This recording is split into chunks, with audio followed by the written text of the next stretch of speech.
क्या ये खबर दुरुस्त है कि हाल ही में पाकिस्तान तहरीक इंसाफ का कोई बैकडोर राब्ता हुआ है और उसमें कोई मस्बत पेशरफ्त भी सामने आई है?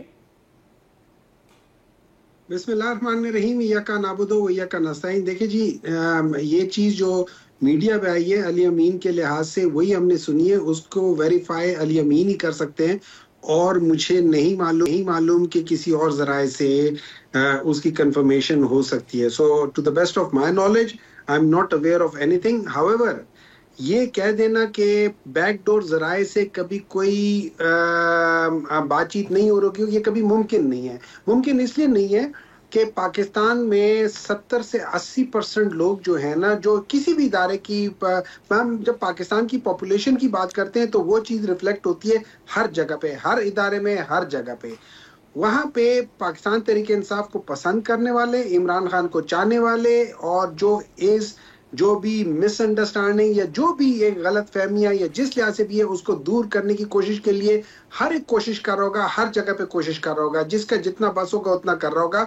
और ये सारे के सारे, ये याद रखें, ये सारे के सारे जो होते हैं ना, ये जराए ऐसे होते हैं कि जिसको आप ऑफिशियल जराए नहीं कहते, ये जान पहचान होती है कोई और उस तरीके से कोई और। अगर उस दौरान में कहीं किसी ने कोई जगह कुछ कर लिया हो तो जाहिर है उसमें हो गया होगा, मैं उसका कुछ कह नहीं सकता। So I can not deny it, लेकिन मैं इसको एक्सेप्ट भी नहीं करता कि एज ऑफ टुडे मुझे नहीं मालूम कि इस तरह की कोई बात हुई है, या जब तक पूरी कंफर्मेशन मेरे पास ना आ जाए जी। लेकिन बानी पीटीआई की जो खामोशी है उसको भी इसी कॉन्टेक्स्ट में देखा जा रहा है कि सलमान अकरम राजा साहब या वकला टीम ने जो इस्लामाबाद हाई कोर्ट में अंडरटेकिंग दी और उस अंडरटेकिंग में कहा कि प्रेमिसेस के अंदर कोई बात नहीं होगी, बानी पीटीआई का पैगाम उस तरीके से नहीं आएगा, तो क्या इसको भी उसी कॉन्टेक्स्ट में, उसी तनाजुर में देखा जाए? मेरे ख्याल में इसको उस तनाजुर में ना देखा जाए। इसकी दो वजूहात हैं।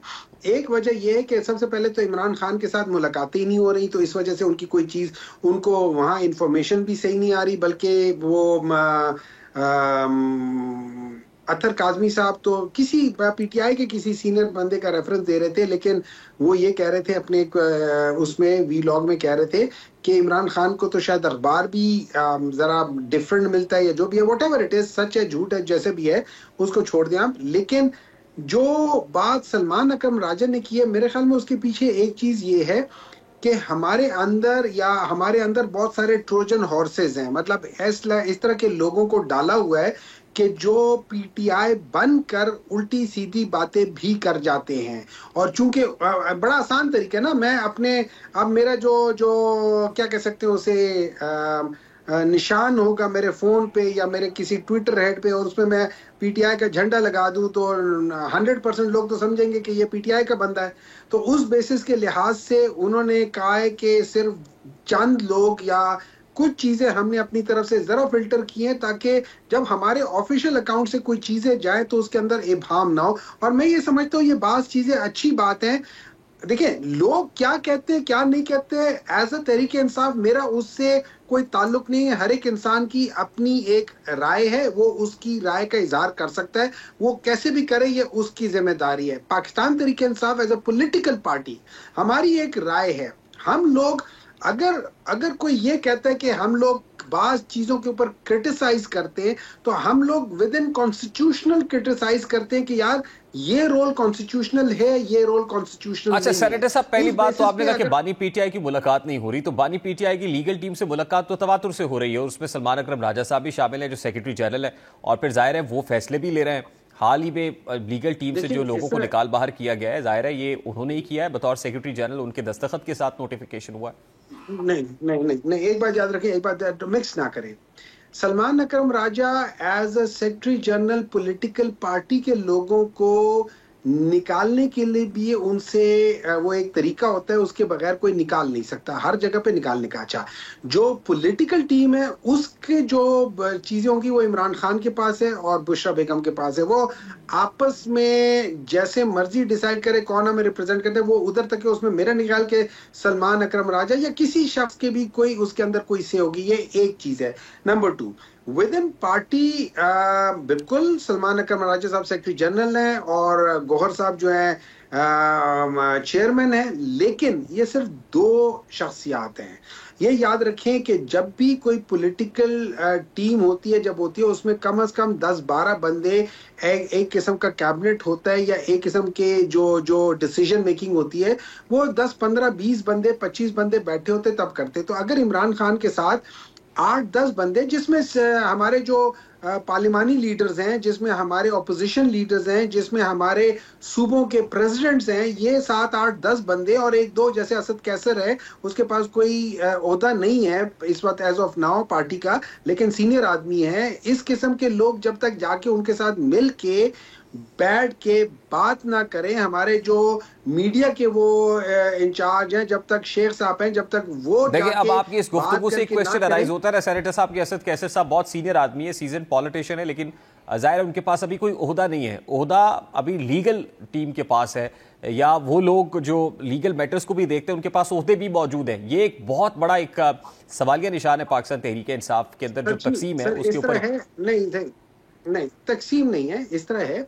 आप चाहे किसी भी पॉलिटिकल पार्टी, कोई भी पॉलिटिकल पार्टी है, उनकी जो कैबिनेट होती है, जो पार्टी की कैबिनेट होती है, उसमें देखिए, उसमें एमएनएस भी होंगे, उसमें मिनिस्टर्स भी होंगे, उसमें पार्टी के ओहदेदारान भी होंगे, और उसमें ऐसे भी लोग होंगे जिनके पास कोई ओहदा या इस किस्म की कोई चीज नहीं है, लेकिन वो पुराने कारकुन हैं। देखिए, असद कैसर स्पीकर रह चुके हैं, असद कैसर केपी के प्रेसिडेंट रह चुके हैं, असद कैसर ये, तो इस लिहाज से असद कैसर का एक बहुत बड़ा रुतबा है पार्टी के अंदर।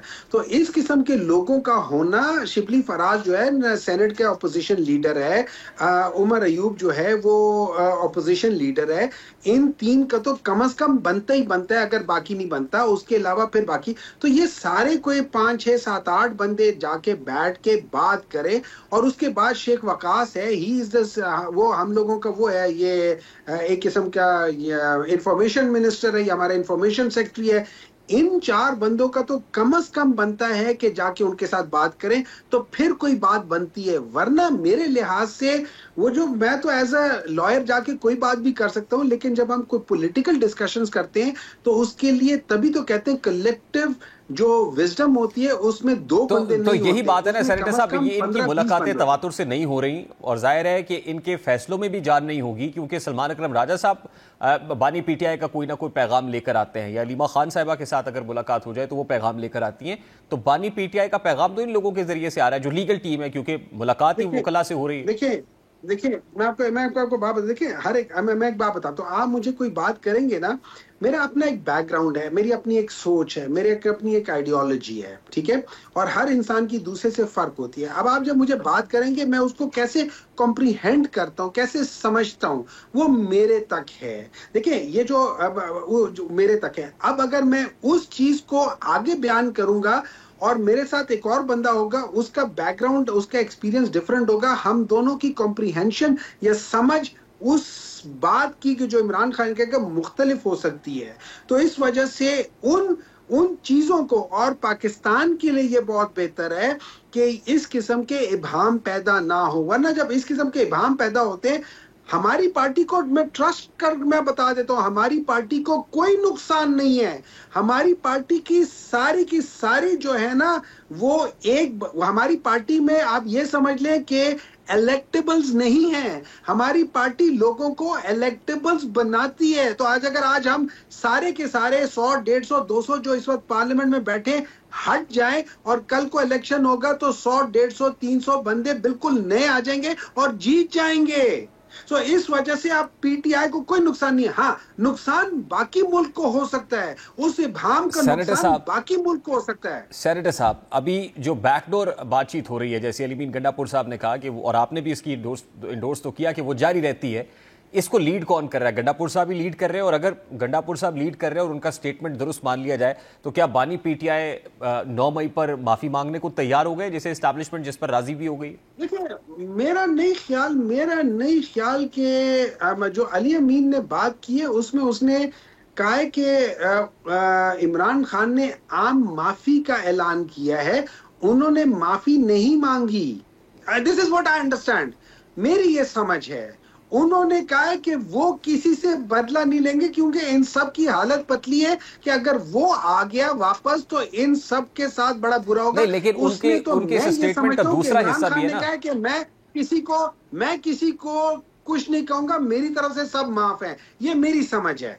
नहीं, इस वक्त बानी पीटीआई क्या कह सकते हैं, दूसरा स्टेटमेंट का जो हिस्सा है वो ये कि एस्टैब्लिशमेंट भी राजी हो गई है, तो जाहिर है वो 9 मई पर माफी राना सनाउल्लाह साहब ने रिसेंटली कहा ना कि इमरान खान साहब बाहर आ सकते हैं कि 9 मई के ऊपर माफी मांग ले, तो जाहिर है ये बात राना सनाउल्लाह यानी हुकूमत भी कर रही है, एस्टैब्लिशमेंट भी कर चुकी है, और अब अगर अली बिन गंडापुर साहब कर रहे हैं तो क्या वाकई ये हो भी गया है?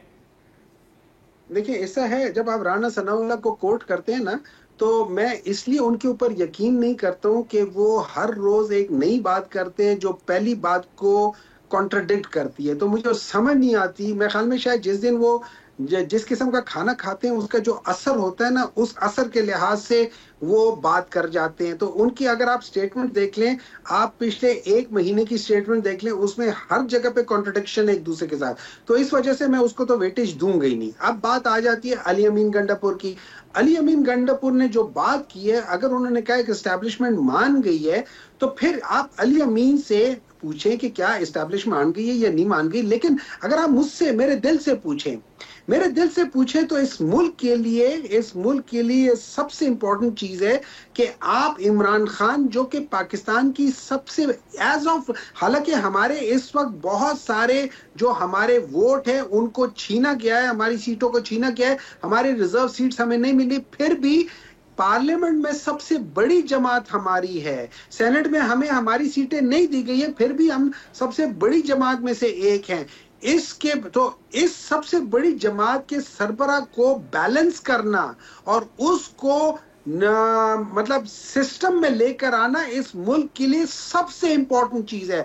आप सोचिए, ये जो पीएमएलएन है और पीपल्स पार्टी वाले हैं, पाकिस्तान तहरीक इंसाफ को दहशतगर्द बनाने के चक्रों में है, ये डिक्लेयर करना चाहते हैं हम दहशतगर्द है, इसका मतलब है तो 80% मैं यही कह रहा हूं ना कि ऐसे में क्या पीटीआई ने तय कर लिया है कि एस्टैब्लिशमेंट के साथ अपने ताल्लुकात को उस्तवार रखना है और वो जो कह रहे हैं वो करना है ताकि हमारे ताल्लुकात में कोई मजीद दरार पैदा ना कर सके। अच्छा, very quickly then I have to take a break sir. ठीक है आप जरूर करें।